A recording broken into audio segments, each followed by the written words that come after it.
Allahu Akbar, Allahu Akbar. Allah. Orang-orang Nasrani telah banyak melakukan kesalahan. Raja mereka berlaku aniaya dan raja mereka menyembah berhala. Ada seorang raja yang bernama Dicyanus memaksa rakyatnya untuk menyembah berhala.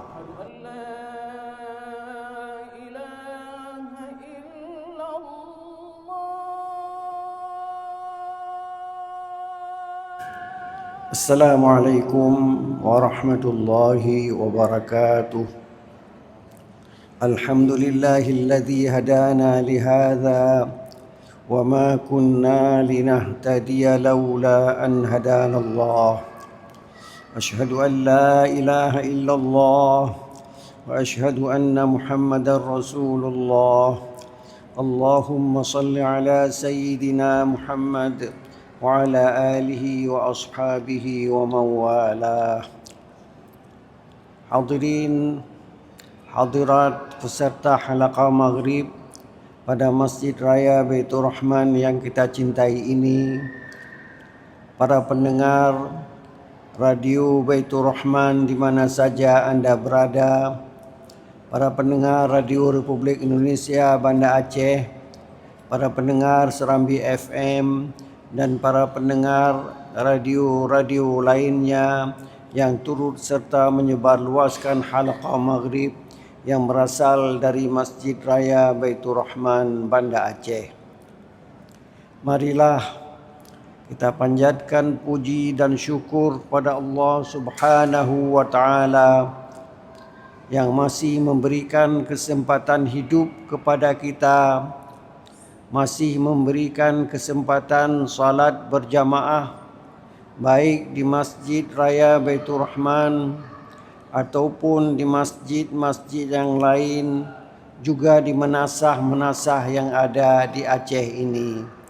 Mudah-mudahan ibadah kita diterima oleh Allah Subhanahu wa taala dengan diberi pahala 25 atau 27 kali dari kita kerjakan salat secara sendirian.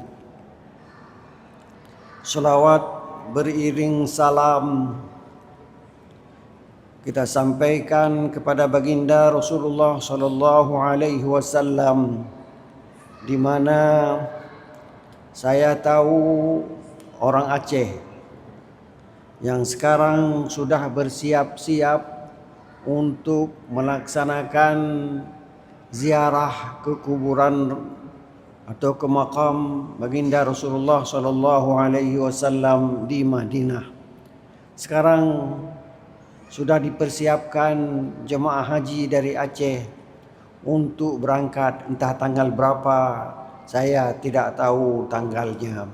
Yang jelas mereka sudah bersiap-siap untuk melaksanakan ibadah haji pada tahun ini. Mudah-mudahan kita yang belum diberi kesempatan berhaji mungkin akan diberikan kesempatan pada tahun-tahun depan selama kita masih ada hayat di kandung badan. Hadirin hadirat yang berbahagia, malam ini kita ingin menceritakan tentang Ashabul Kahfi, yaitu pemuda-pemuda yang berdiam diri di gua yang ada pada masanya. Ada ulama yang membedakan antara Al-Kahfu dengan Al-Gharu. Dua-dua diterjemahkan dengan gua. Tapi Al-Kahfu itu gua yang besar dan Al-Gharu itu gua yang kecil. Gharu Hiraq misalnya adalah gua Irak dan sebagainya. Hadirin berbahagia, saya ingin menyampaikan cerita Ashabul Kahfi versi yang ada pada orang-orang Yahudi di Madinah di masa Rasulullah masih hidup. Hadirin berbahagia, menurut riwayat Israiliyat, orang-orang Nasrani telah banyak melakukan kesalahan. Raja mereka berlaku aniaya dan raja mereka menyembah berhala. Ada seorang raja yang bernama Dikyanus memaksa rakyatnya untuk menyembah berhala. Karena paksaan dari raja itu, ada 7 orang pemuda dan ada pemuda-pemuda yang lain tidak mau mengikuti perintah itu menyembah berhala. Dia hanya menyembah Allah Subhanahu wa ta'ala. Agama yang dibawa oleh para nabi sejak Nabi Adam alaihi salam sampai dengan Nabi Muhammad sallallahu alaihi wasallam, agamanya agama tauhid, menyembah Allah Subhanahu wa ta'ala.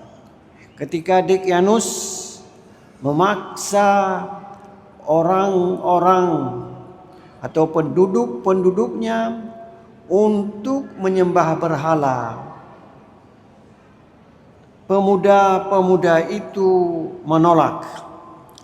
Tapi dia atau mereka tidak dibunuh oleh Dikyanus karena mereka masih muda.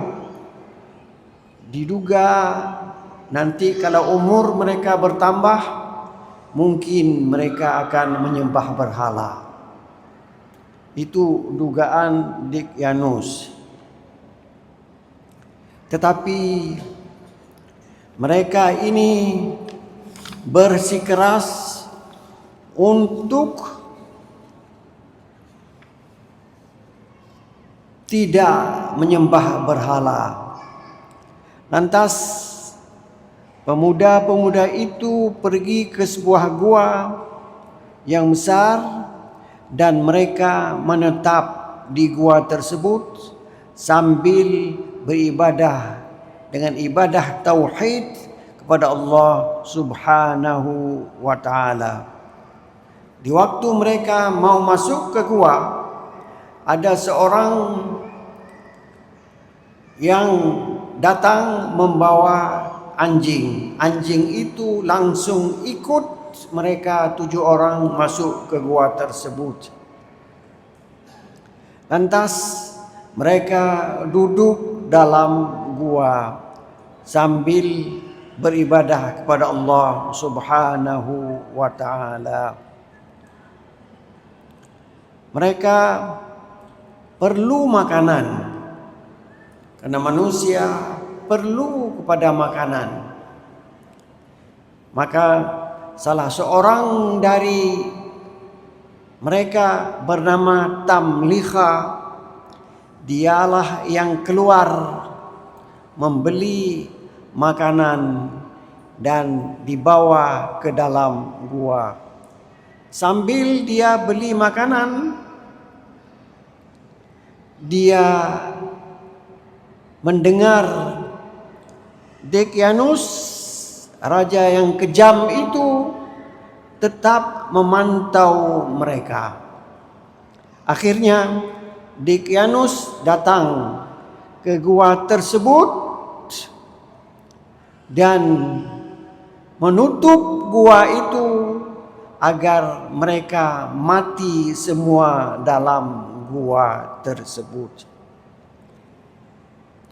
Mereka beribadah kepada Allah Subhanahu wa ta'ala dan mereka tertidur. Semuanya 7 orang dan seekor anjing tertidur. Di waktu tertidur, mereka tidak makan lagi. Kalau sudah tidur tidak makan. Kita pun demikian. Tapi ini kejadian ini lebih lagi. Tertidurnya bukan 1 hari, bukan 1 minggu, bukan 1 bulan. Dia tertidur sambil telinganya ditutup oleh Allah Subhanahu wa ta'ala. Kendati pun orang ribut di luar gua, tidak ada pengaruh kepada orang yang ada pada gua tersebut. Kemudian Dekyanus mati. Kalau kita manusia biasanya 70, 80, 90 atau paling lama 100 kita meninggal. Mereka tertidur dalam gua, maka tidak tahu 68 tahun Dekyanus memerintah, dia meninggal. Mereka yang tidur tidak tahu karena tidak mendengar apa-apa yang terjadi di luar gua.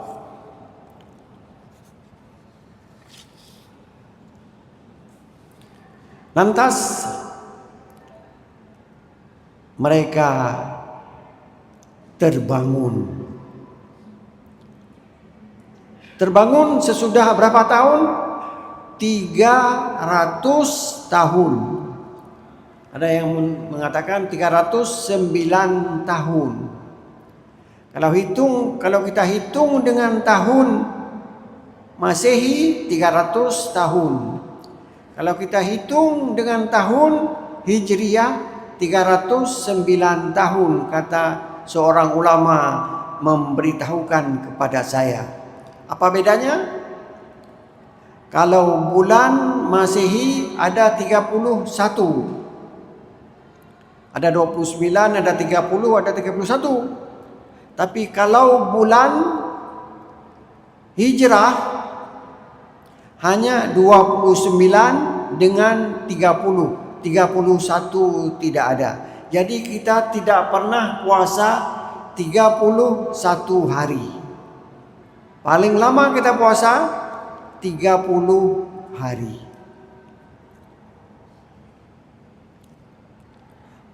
Lantas mereka punya harta, mereka punya raqim. Raqim itu adalah sebuah tempat, sebuah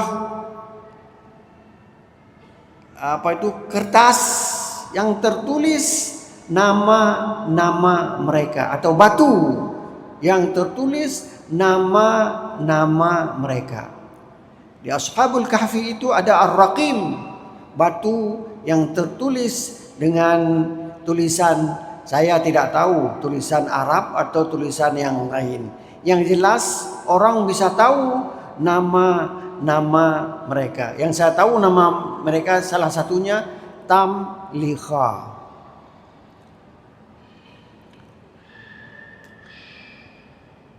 Tetapi setelah mengetahui raja telah berganti, lenyaplah kesedihan mereka. Mula-mula mereka sedih, takut ditangkap oleh Dekyanus, karena mereka lari dari Dekyanus. Tapi kemudian dengan pengetahuan seorang hakim yang namanya Arenus memberitahukan Dekyanus sudah lama meninggal. Ini uang yang kamu bawa ini uang di masa Dekyanus. Baru tahu kejadian yang sangat dahsyat ini yang menyatakan bahwa Allah kalau menghendaki sesuatu, dia mengatakan kun fayakun. Jelas. Kalau orang disuruh tidur 20 hari biasa, 30 hari ini 300. Ada yang mengatakan 309 tahun orang itu meninggal dunia. Hadirin yang berbahagia, pemuda pun mau dicatat namanya, diabadikan dan sebagainya, dibuat rumah untuk mereka yang sudah bangun dari tidurnya. Tetapi mereka mengatakan, tetapi pada malam harinya raja bermimpi melihat mereka dan berpesan kepadanya, biarkanlah kami sebagaimana adanya dalam gua ini, kami tidur di atas tanah sampai hari kiamat datang. Demikian pernyataan para pemuda, 7 orang pemuda yang ada di dalam gua yang besar itu. Itu versi Israiliyat. Maka orang Quraisy yang tidak mau menerima dakwah Nabi Muhammad SAW, tetap melawan, tetap kafir. Mereka mengirim dua orang pemuda untuk pergi ke Madinah menjumpai ulama-ulama Yahudi.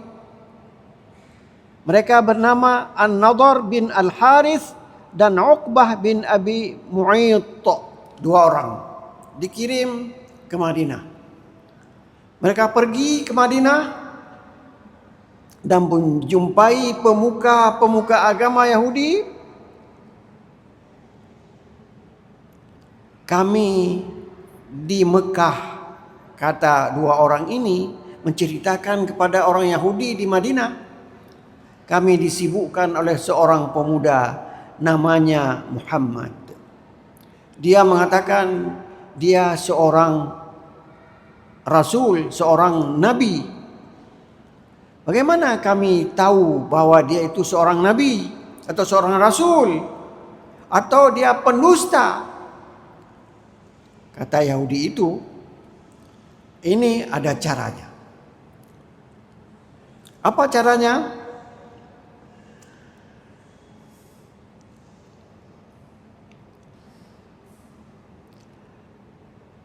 Orang Yahudi selalu mengganggu orang Aus dan Khazraj. Di Madinah ada 2 kabilah, Aus dan Khazraj. Mereka percaya, sekali dikatakan begini oleh Yahudi, sekali lagi dikatakan begitu. Jadi mereka berperang antara satu dengan yang lain. Mereka tahu tentang cerita Ashabul Kahfi. Maka dibilang pada orang Mekah yang namanya Nadhr dan Uqbah, tanyakan kepada Muhammad itu 3 pertanyaan.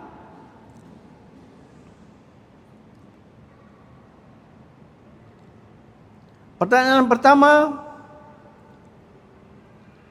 tentang Ashabul Kahfi.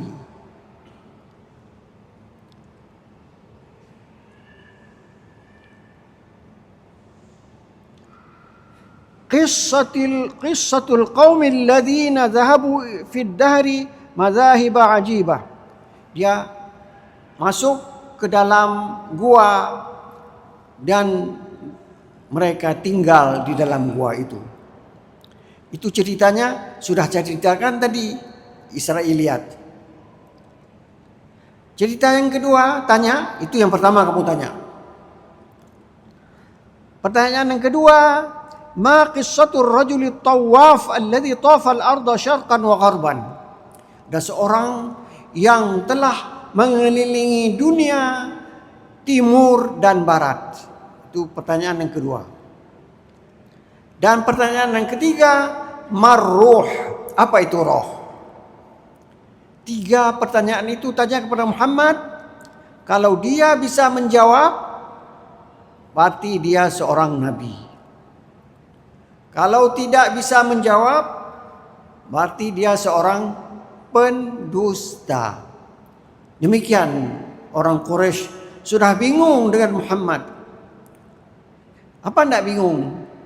Muhammad itu seorang pemuda yang jujur, digelar dengan Al-Amin. Jujur sekali dia. Tidak pernah mengatakan yang lain, tidak pernah mencela orang, tidak pernah apa-apa. Tiba-tiba dia mengatakan dia telah menjadi rasul. Kan heran ini. Mereka membujuk Muhammad. Kalau kamu Muhammad ingin seorang wanita yang cantik, kami akan cari wanita tersebut untuk kami kawinkan denganmu. Kalau kamu ingin harta yang banyak, tapi asal kamu tinggalkan dakwah itu, kami akan cari harta sebanyak mungkin, kami berikan kepada kamu dengan catatan kamu berhenti berdakwah. Sudah.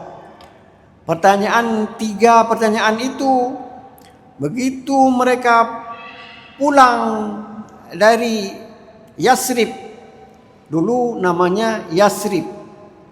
Waktu Nabi datang hijrah baru diganti dengan Al-Madinah. Maka mereka menghadap Muhammad atau datang saja kepada Muhammad dan menanyakan 3 pertanyaan. Apakah yang bertanya itu An-Nadhr atau Uqbah? Tidak tahu saya. Yang jelas sudah diberitahukan kepada pemuka-pemuka Quraisy, ini 3 pertanyaan dan kamu tanya pertanyaan itu kepada Muhammad. Udah jadi bukan Nadhr, bukan Uqbah, tapi pemuka Quraisy yang bertanya. Apa yang ditanya? Coba ceritakan tentang 7 orang yang tinggal di dalam gua. Ceritanya sudah ceritakan tadi. Kedua, ceritakan seseorang yang sudah mengelilingi dunia timur dan barat. 2. 3, ceritakan tentang roh. Kalau kamu bisa cerita tentang itu, kamu betul-betul seorang nabi. Rasulullah menjawab pertanyaan mereka dengan hadis yang berbunyi, ukhbirukum bima sa'altum anhu ghadan. Saya akan beritahukan jawaban pertanyaan kamu besok. Nabi tegas. Besok akan saya beritahukan kepadamu jawaban dari 3 pertanyaan itu. Nabi tidak mengucapkan insya Allah. Kita kalau berjanji, sahabat Nabi, kita termasuk pengikut Nabi, kalau berjanji harus kita sebutkan insya Allah. Nabi kena tegas begitu, dia tidak mengucapkan itu. Besoknya Nabi tidak tahu menjawabnya. 15 hari orang Quraisy komentar sekarang. Ini nampaknya Muhammad itu sudah kewalahan. Dia tidak menjawab pertanyaan kita yang berasal dari Yahudi dari Madinah. Dia bilang besok. Sudah berapa hari tidak jawab. Karena Nabi tidak mengatakan insya Allah. Langsung Allah menegur Nabi dengan firman-Nya, wala taqulan a'udzubillahi minasyaitonir rajim wala taqulanna li syai'in inni fa'ilun dzalika ghadan illa an yasha Allah. Jangan sekali-kali kamu mengatakan saya besok mengerjakan ini kecuali kalau dikehendaki oleh Allah. Nabi ditegur oleh Allah kerana berjanji demikian tegas. Kita umat Nabi lebih lagi. Jangan sekali-sekali mengatakan ya begini, ya begitu. Tidak, kita akan katakan insya Allah.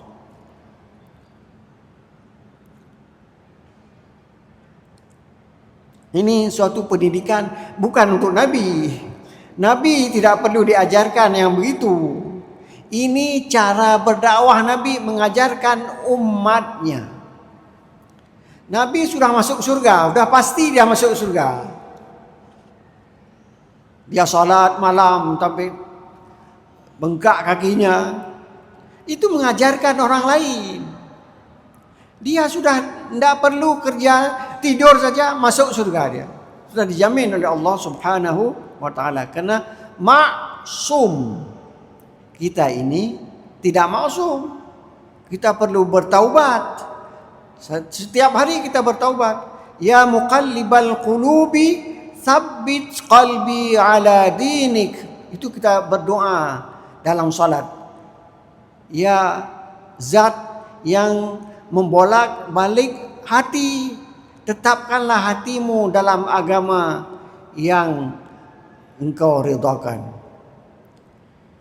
Hadirin berbahagia, ini satu bukti juga bahawa Nabi tidak pernah mengatakan sesuai dengan seleranya.